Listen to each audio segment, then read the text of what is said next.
Друзья, добрый день. Смотрите, у нас сегодня вот такой в эфире Pajero, Mitsubishi Pajero 3.5 V6 GDI.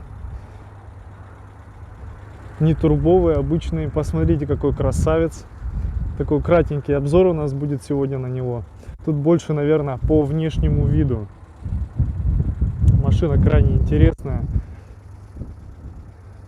Она после того, как пришла, на нее поставили различные доп. Устройства, фонарей по бокам, спереди, сзади, на переднем бампере. Выхлоп, с этим выхлопом он пришел с Японии, на этих же колесах, лифтанутый. Единственное, фаркоп на него поставили, наверное, больше для красоты.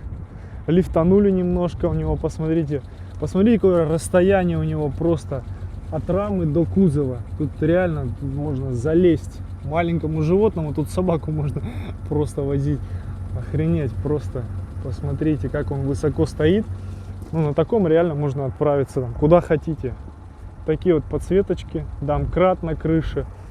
Естественно, у него есть лебедка, если вам куда-то забраться надо. Такой автомобиль подготовленный, прям капитально. Бампера просто, посмотрите, какие они. Капитальные бампера. Металл, толстый металл. Нереально. Давайте заглянем в салон. Посмотрим, что у нас тут есть. Да, это такое подобие гелика японского отчасти. Да. Чем-то похож на гелик, знаете, вот этой своей рубленностью, топорностью салона, жесткостью всей своей. Он очень схож с геликом. Здесь особо, ничего не скажешь. Начало 2000-х годов, опять же, машина. Он не сильно жирный. Тут присутствует у нас подвеска с регулируемой жесткостью, подогрев сидений, кондиционер, музыка. Основные фишки здесь заключаются, конечно, в блокировках. Тут можно ездить на заднем приводе, ездить можно на полном с блокировками. Машина позволяет вам забраться реально в горы и по городу комфортно передвигаться, и в принципе передвигаться где-то по лесам, по полям, знаете, без проблем совершенно можно. Достаточно просторный салон сзади. Люк у нас здесь присутствует. Видите, где сделан, по сути, посередине машины. Круто. И люк, кстати, очень большой.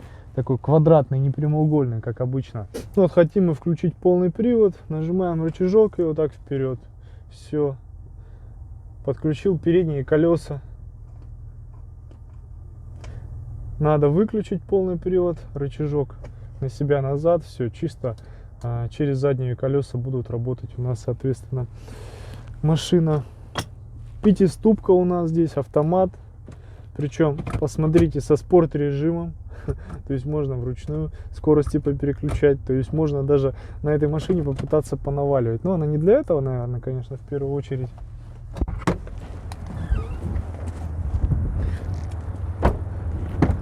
Машина для всяческих передвижений, то есть двигаться на ней можно везде. Кстати, здесь двухзонный климат-контроль даже есть. Посмотрите, ребята, у нас здесь можно управлять климатом с задних пассажиров.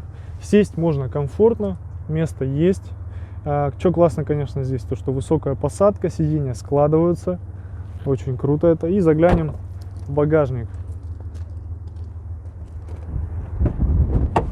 Вот так он у нас открылся. Опять же, как в гелике. Вот такой просторный багажник. Да, машина, кстати, посмотрите, 7-местная. То есть можно у нас задний ряд вот так вот раздвинуть, третий. И все, и можно втроем на машинке кататься. Все серьезно, капитально. Машина мужская, суровая такая. Очень суровая машина. Давайте заглянем ей под капот. Посмотрим, что у нас там. Оп. Капот как капитально туго открывается.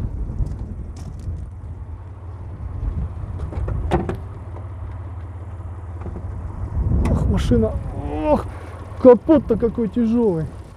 Вот он, V6, 3,5 литровый. Все четко. Капот как у танка. Вот такой вот обзорчик, ребят. Коротенький такой. Вот. Все, подписываемся на канал, ставим лайки. Всем пока.